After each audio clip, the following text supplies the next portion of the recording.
Follow me where I go, what I do and who I know. Make it part of you to be a part of me. Follow me up and down, all the way and all around. Take my hand and say you'll follow me. You know it's long been on my mind. You know it's been a good long time. I'm trying to find a way that I could make you understand the way I feel about you, and just how much I need you to be there where I can talk with you when there's no one else around. Follow me where I go, what I do and who I know. Make it part of you to be a part of me. Follow me up and down, all the way and all around. Take my hand and say you'll follow me. You see, I'd like to share my life with you and show you things I've seen, places where I'm going to, and places where I've been, to have you there beside me and never be alone. And all the time that you're with me, we will be at home.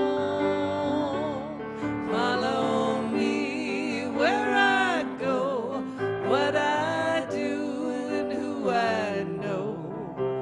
Make it part of you to be a part of me.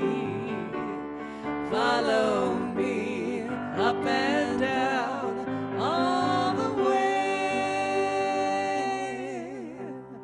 Take my hand and I will follow you.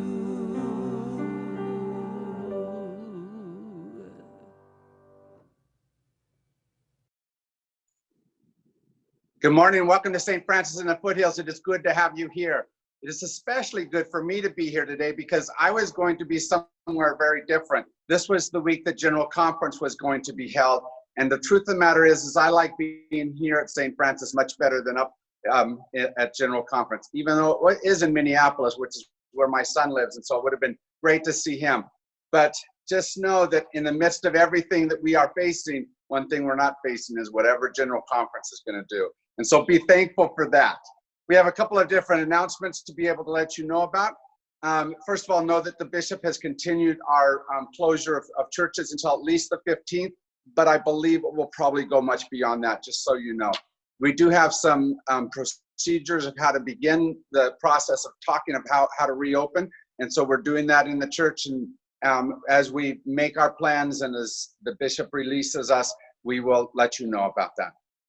I want to invite you to something really exciting in a couple weeks. On the 24th, that's a Sunday morning, and instead of watching church right at 9 o'clock, I want you to come and see me.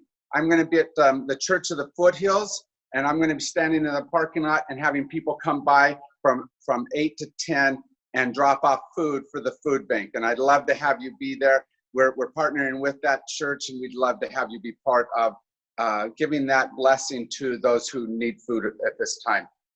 I've been teaching these classes, and two of them are over in a couple of weeks, and I want to invite you to come to the new classes that I'm going to start after that.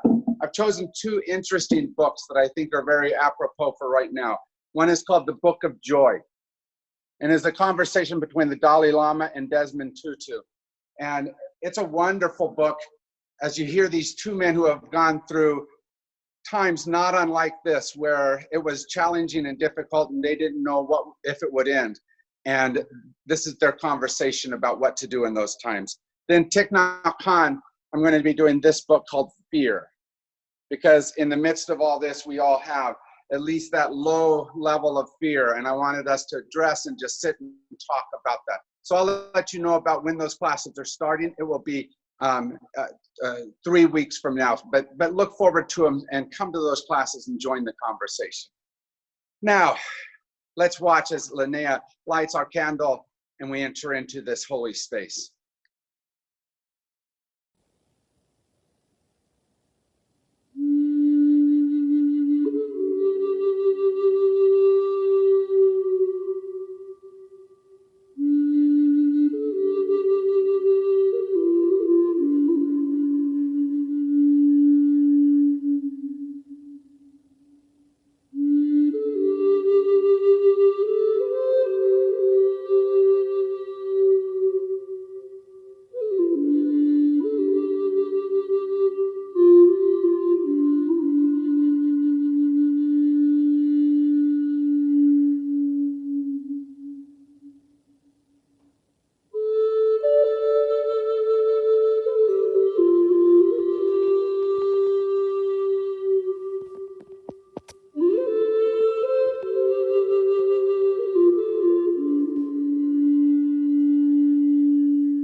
Good morning.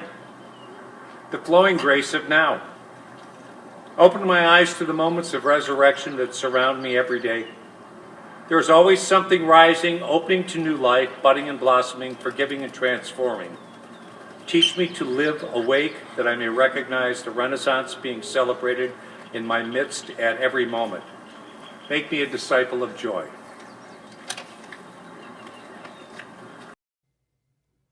This song is for all those women who have mothered us throughout the years.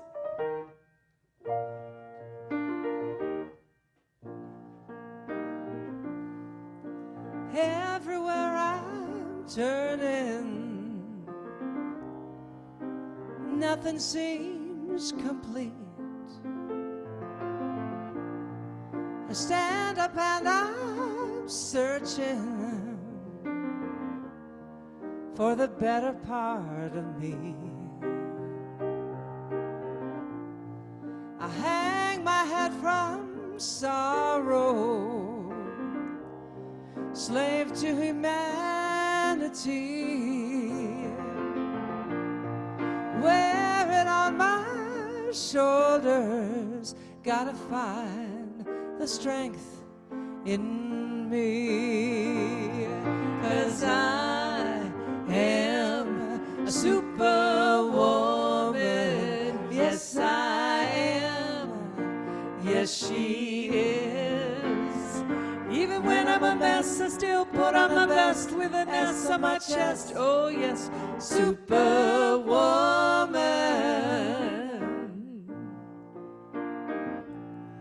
For all the mothers fighting better days to come, and all my women sitting here trying to come home before the sun, and all my sisters coming together saying yes I will, yes I can, 'cause I am a superwoman. Yes, I am. Yes, she is. Even when I'm a mess, I still put on my vest with an S on my chest. Oh, yes, superwoman. When I'm breaking down and I can't be found, I start to get weak, 'cause no one knows me underneath these clothes, but I can fly. We can fly, 'cause I am a superwoman. Yes, I am. Yes, she is. Even when I'm a mess, I still put on a vest with an S on my chest. Oh, yes, I'm a superwoman. 'Cause I am a superwoman. Yes, I am. Yes, she is. Even when I'm a mess, I still put on a vest with an S on my chest. Oh, yes, superwoman. Yes, I am. Yes, you are. Yes, we are.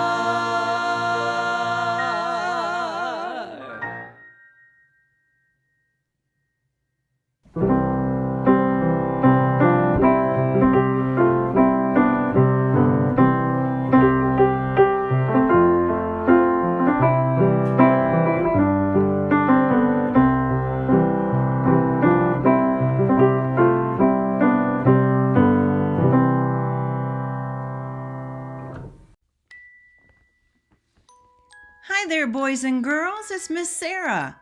I'm so happy you're here for a story time with Baxter Bear. Let's get started.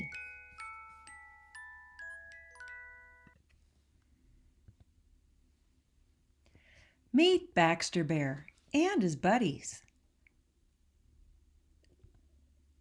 They like to dress up and act out stories with costumes and props from around the house. You can try this too. Today's story is Jesus and the Miraculous Catch of Fish, based on John chapter 21, verses 3 through 7. A long time ago, Jesus' disciples were talking on a seashore far away. "I'm going out to fish," Simon Peter told them. And they said, "We'll go with you."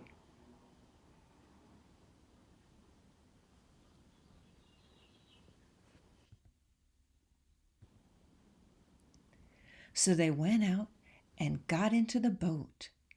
But that night,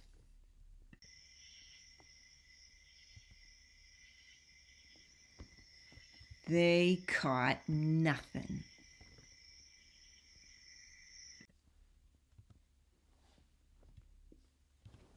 Early in the morning, Jesus stood on the shore, but the disciples did not realize that it was Jesus. He called out to them, "Friends, haven't you any fish?" "No," they answered.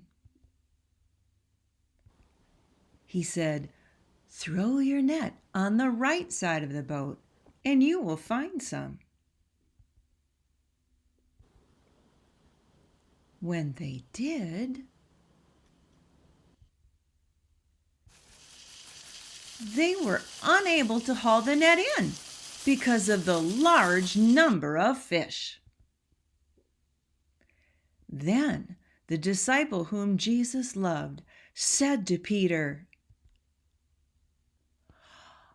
"It is the Lord." So let's take a moment to ponder Baxter Bear's points to ponder. When we're catching nothing, are we open to listening for God's direction?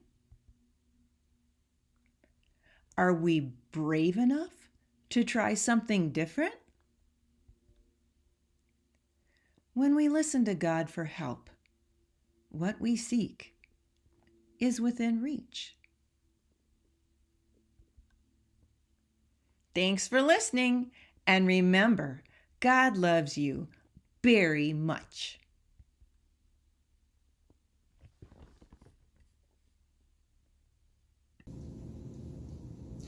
We would like to thank our choir director, Cynthia Hiltz, for laying down the piano track for the congregational song.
Thank you, Tom, Lorelei, and Shannon. That's one of my favorite songs.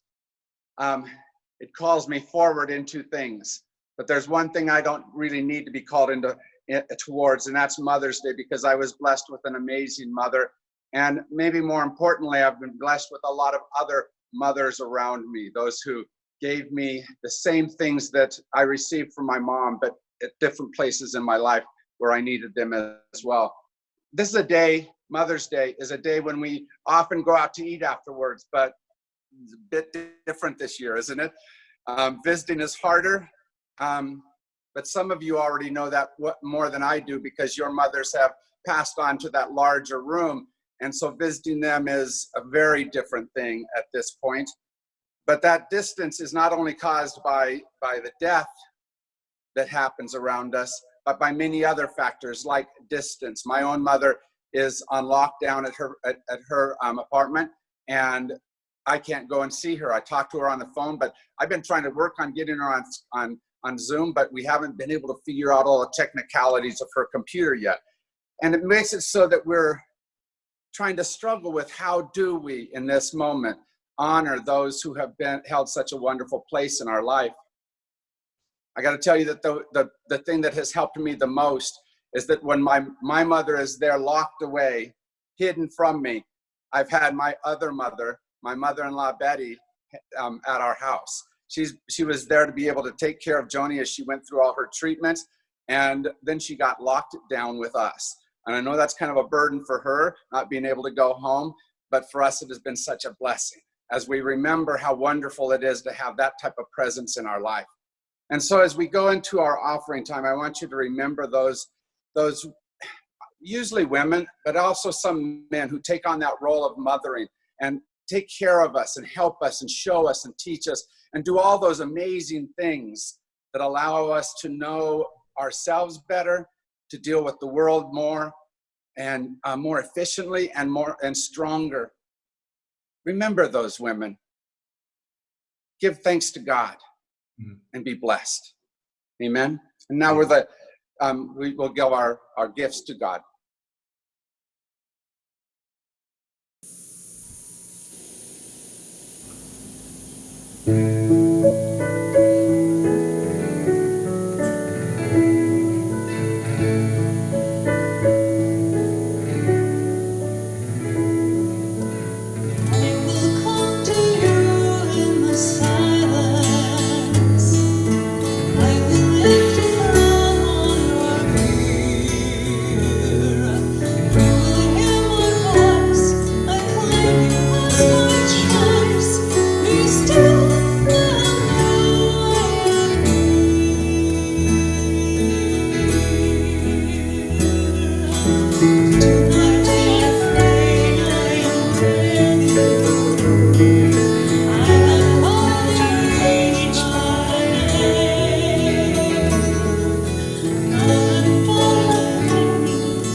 Shadows of the night, I will be your light. Come and rest in me.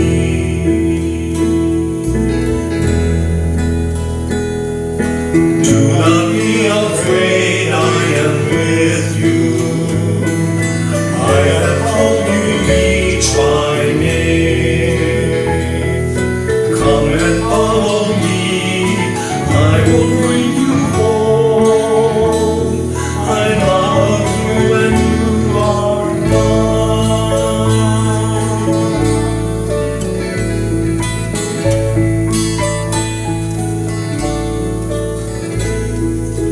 I am strength for all the despairing, healing for those who dwell in shame. All the blind will see, the lame will walk free, and all will know my name.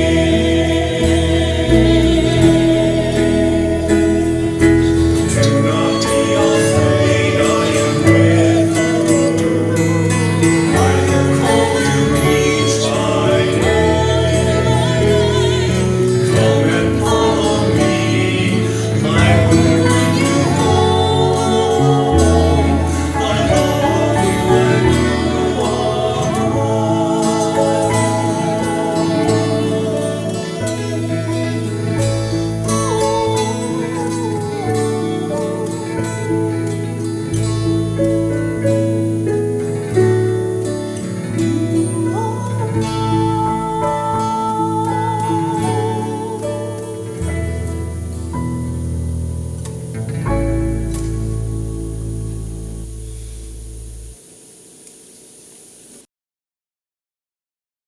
Hi, everybody. Excuse the hairy beast. I'm enjoying this time apart from everybody not having to worry about haircuts and shaving. But let's all relax and take a big deep breath and let it go. Let all the tension go in another big breath. We're okay. It's okay to feel yourself inside.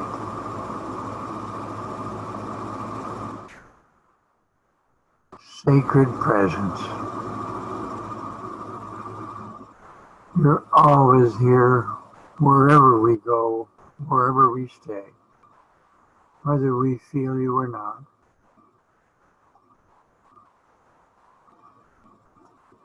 The memory of you, our inner guide, is a deep part of us. You've made us as a reflection of yourself and of your love, your wholeness, your joy.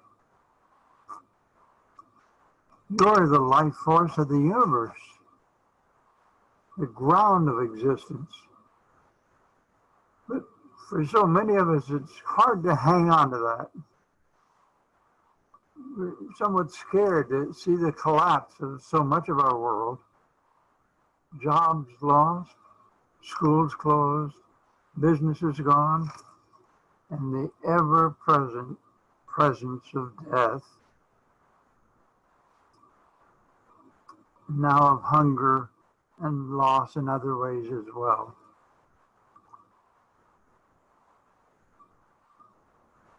Oh God,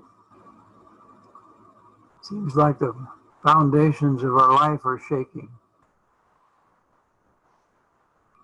But we also see the dedication, the courage of others at all levels of life, from the most poorly paid to the professionals. And we learn of sidewalk chalk games and banging of pots and serenades from balconies.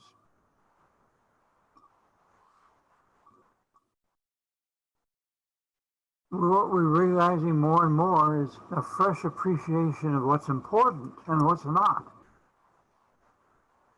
We've been listening to ourselves more instead of the noises of our society. We really are not victims of the world we see. We really are far more than this limited and blameworthy way we see ourselves. It's more than these frail and temporary bodies. We really are spirit, eternal as you, as free and full of life as yourself, free to find fresh ways to respond to our life situations and to each other, free to affirm our what we're now rediscovering to be part of our world, free to reform and recreate our world as a more caring, more appreciative, more supportive home for all of us, and help us to be that right now for others who need us. We're grateful that we share a home with you and with everyone. And so it is. Amen.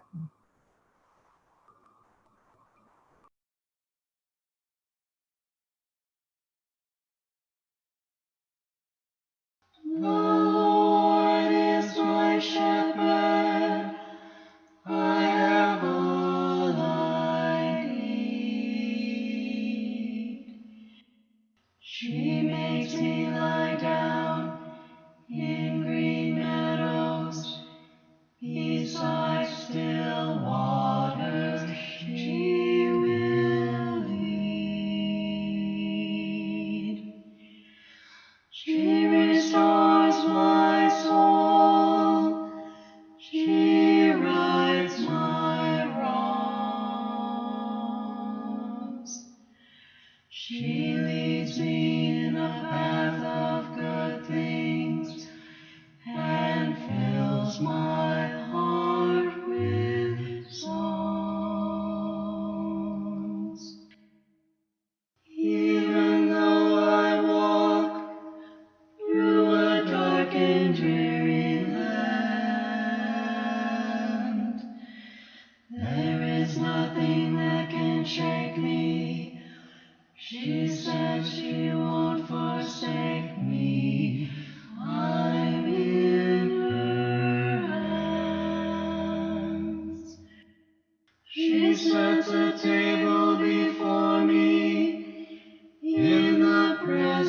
on my foes. She anoints my head with oil, and my cup overflows. Surely goodness and kindness will follow me all the days of my life, and I will live in her house forever, forever and ever.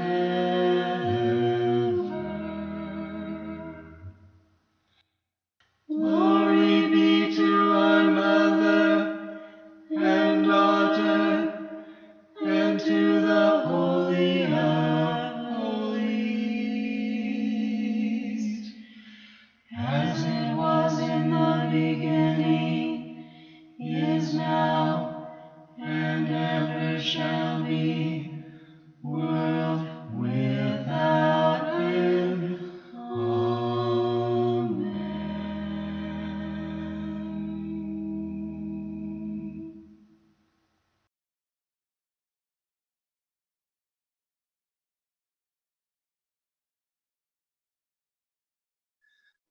So today I'm wearing a very special tie, very special to me. I've owned it for decades. You might recognize the picture that's on it. It's a picture of Edvard Munch's painting known as The Scream.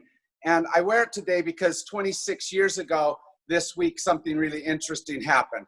Just before we got married that year, Joni and I did. And just before we were ready to go to the altar, that painting was stolen from the museum where it resided in Oslo. And on May 10th, 26 years ago, it was recovered and put back into that museum. And that kind of caught my ear during that whole time as I'm getting ready for this marriage, because I don't know about you, but when you're getting ready for a wedding, this is how you feel some of the time.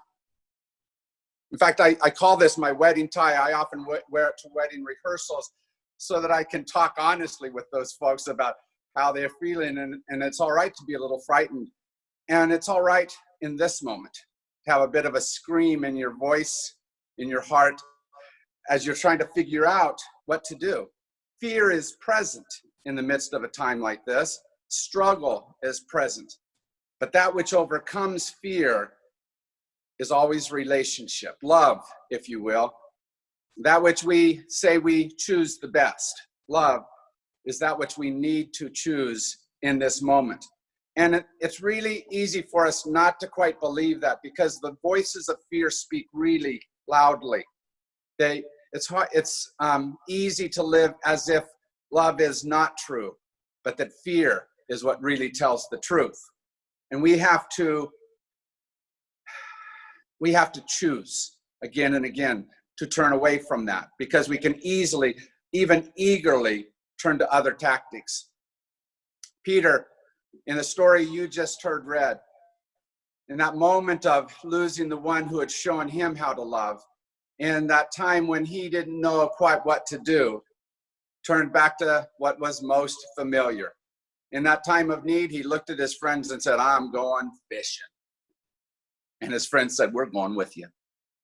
Because they just needed something of normal, something that made sense, something that they understood better than they understood the moment.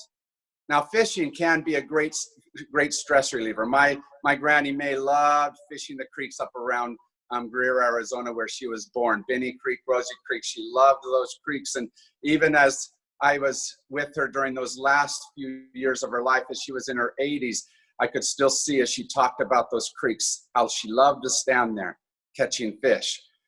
But the problem in this story is Peter wasn't catching fish. The disciples weren't getting anything. And fishing can be relaxing, but it sure helps if you have a little bit of an outcome like you want. Not just sit, but catch. And that wasn't happening. And so the tension increased. And that constant low level but ongoing stress that we have right now is that same type of thing, where if we're not careful, it causes the tension to increase It causes our hearts to quake more. It causes fear to grow in us and around us. And it not only dampens our resistance, but depletes our reserves. And it can fray not just the edges of our soul, but down deep within us if we're not careful.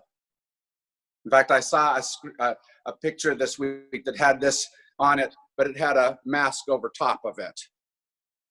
And you can't quite do that with fear, can you, easily? A mask doesn't quite keep fear away. You have to use other tactics because it seeps in again and again. You might have seen some of the stories where that was true.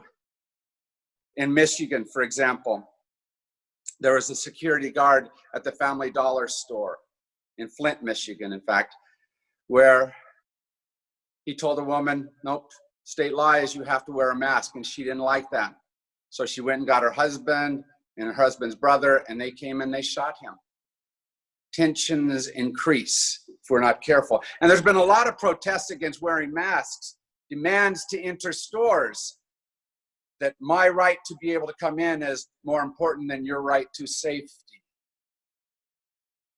These moments cause our hearts to fray, our spirits to weaken. Maybe it was most readily spoken in that story that we've heard this week about that jogger in Georgia. His name is Ahmaud Arbery. And while he was exercising, a truck came out behind him. One of the passengers came out and eventually shot him. What do we do in moments like that? At least part of it is that we have to confront what is going on. Dr. Jackie Lewis said, if Christians do not confront Ahmaud Arbery's lynching and cry for justice, the words we speak about the cross are hollow. One cannot follow Christ but ignore our neighbor's crucifixions. The silence is in much of white Christianity reveals a tradition that worships whiteness, not Jesus Christ. See, in moments like this, if we're not careful, we easily sit in our partial truths. Truths which often hide a larger story, which often hide us from that larger story, because that larger story brings into question some of what we want to hold on to, maybe some of what gives us meaning, or it shows us a bigger vista that we don't understand yet, and we're not sure if we want to. But Christ always calls us to broader vistas and deeper understandings, even when we don't want to go. The very nature of love is that it shows us that something more is possible, both within us and in the people around us. That person who I have whatever grievance against, love says walk towards them and see what more might be true about them. The problem is that love often shows those possibilities in the form of a question. Do you think maybe he's more than? Do you think maybe you can step towards her? Do you think maybe? And it draws us into spaces that our nature doesn't necessarily call us towards, because our nature necessarily looks most easily in one perspective. And we like that perspective. We've gotten used to that perspective, and we don't really want to move away from it. But love always calls us to more, to deeper. How will we let the invitation of love call us into that something more? When we listen to the invitation, what will we see as we look at the other person? How will we turn the scream into something different? Only by stepping towards and giving in to that voice of spirit. One of the people that I heard this week talking about wearing masks says that masks is a patriot and tyranny thing. It's not even a red-blue thing. But, both of those, red-blue, patriot, tyranny, those are both us, them type of positions. What if instead of that type of position, one that puts us in opposition to each other, what if we tried to look at it from an us perspective? The largest us And it's always easier to see why that other person isn't me, isn't my ideas or whatever I think. But love calls us to see differently. At daybreak, Jesus stood on the beach, and the disciples, it said, didn't know who he was. But he calls out, "Children, have you no fish?" And they said no. And he said, "Cast the net out on the right side of the boat." And when they did, they caught so many fish, they couldn't even pull them in. See, this only happens, this type of story only happens when we choose to hear the voice of love calling us to do something that we didn't know. And I can almost hear Peter, who was a good fisherman, say, "I've been fishing these waters for a while. I kind of got how to do this down. There's just no fish tonight." But instead, something within him said, "Let's throw it on the right side of the boat and see what happens." Something within him gave in to that voice of other, and what a blessing happened. What an amazing miracle came about. It's almost as if he knew what John, the disciple that Jesus loved, said right afterwards, where he said, "It is Jesus." It's almost as if he could sense something in that voice that said, there's something more than just a stranger on the shore there. There's something of the voice of the Christ, of God present in this world. What a remarkable statement to say that in the midst of this grief and loss and pain and struggle, that somehow that which was lost might be found again. That the one who was gone might not be completely gone, but might still be present in their life. As I go to Peru, I bring back little gifts all the time, and one of my favorite things I've brought back is this. And it's the story that happens right after this, because all those disciples get off their boat and they come with all their fish and they cook them over the fire and they sit with the risen Christ, with the one they thought they'd lost. And they eat together and they share together. And I like it. They do Last Suppers a lot, but the Last Supper is a time where they're looking towards death and the confusion and the struggle of that, where this is saying, is there something beyond just that loss, that death, that struggle, that coronavirus? And the answer is always yes, because you're looking in that space from a space that says there might be, there's a possibility, there's hope of there being. And in that, we're moving towards, we're moving upwards, we're moving into the better. Even while we sit in the hard, we know it's not the end of everything. But that's what Macrina Whitaker meant in her call to awareness. Open my eyes to the moments of resurrection that surround me now. They're not perfect moments. They don't tell us everything, but there's something that will open up a bit of light, a window that will let some fresh air in, a time that tells us we're not completely alone. At the end, she says, "Make me a disciple of joy." And joy is that which has our spirits uplifted, even when it is that we don't understand why they should be uplifted. Because we're trying to see things from a larger perspective, a broader sense of how to do things. And so we see the bits of light on the edges that if I get too focused in, I don't see. If I get too lost within just my space, I don't see. Today we heard that song, "Make Me, Lord, you have come to the lakeshore." And that song has been a calling throughout my life, calling me to go back one more time. And these disciples once again met Jesus on the lakeshore. That song talks about the first time he came and said, "Follow me."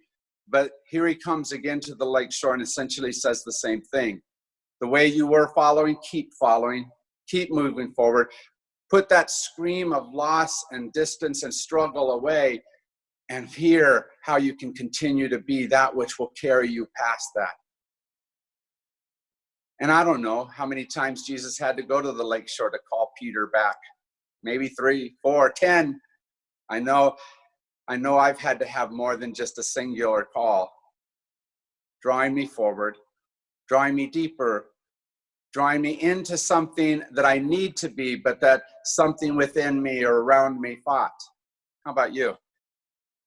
How is it that in this moment, that divine voice is calling you to be something you've never been before? To remember something you've forgotten and that you need to remember. I heard the most remarkable story this week about Ireland and the Native American populations here in the United States. Back in 1847, 173 years ago, the Choctaw Nation heard about the Great Potato Famine in Ireland. Now, Choctaw Nation at this point was a pretty beaten down nation, had suffered a lot of blows, but they said, we've got to help somehow. So they got their stuff together and they found enough money to send what was essentially the equivalent of about $1,500 to that nation. And Ireland never forgot that this poor little native nation, in the moment when they needed it, was there for them.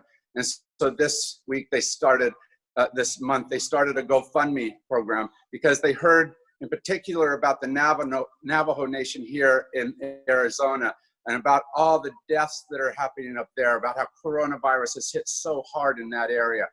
And they raised $1,769,300 to be sent to the Navajo Nation to help with those 2,000 some cases, with those 73 deaths that have happened so far, to help with what's going on there, to lift them up. And I want to have you join in that effort.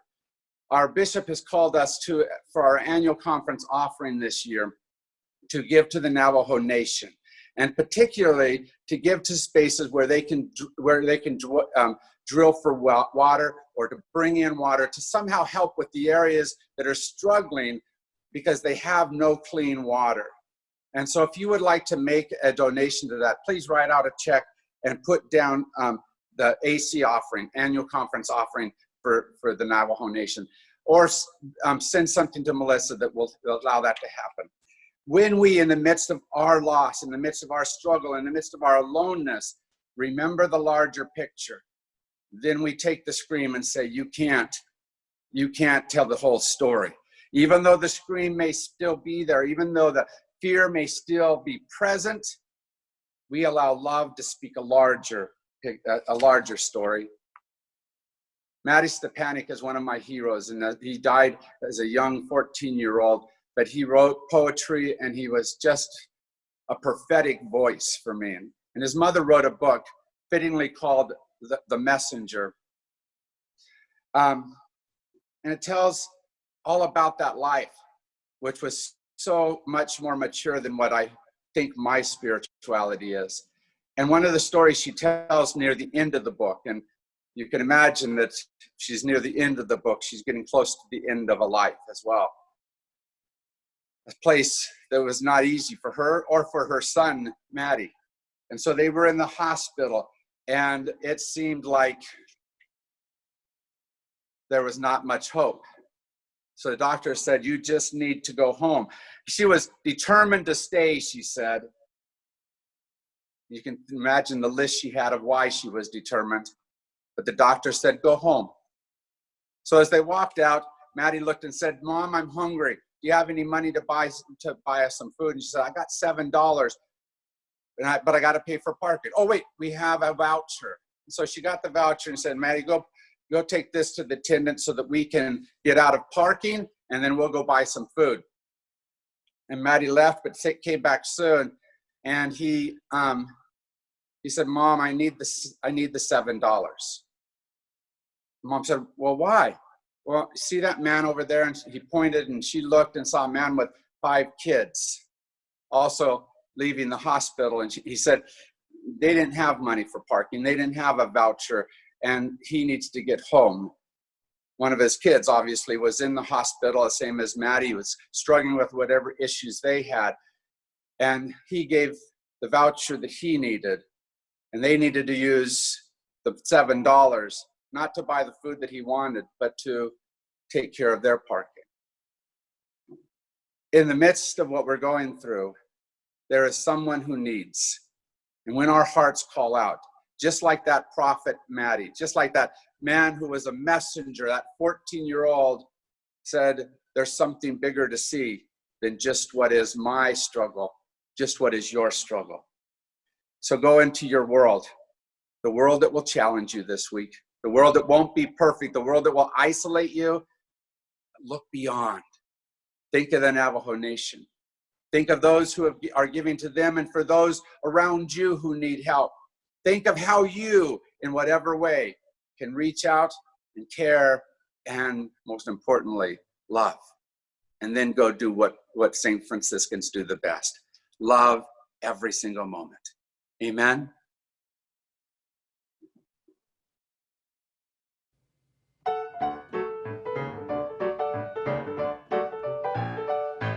Gonna lay down my burdens down by the riverside, down by the riverside, down by the riverside. Gonna lay down my burdens down by the riverside, down by the riverside.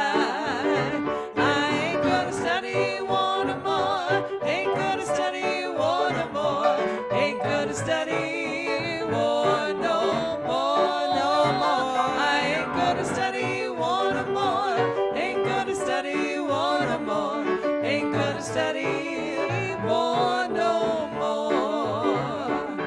Gonna walk with the light of peace down by the riverside, down by the riverside, down by the riverside. Gonna walk with the light of peace down by the riverside, down by the riverside.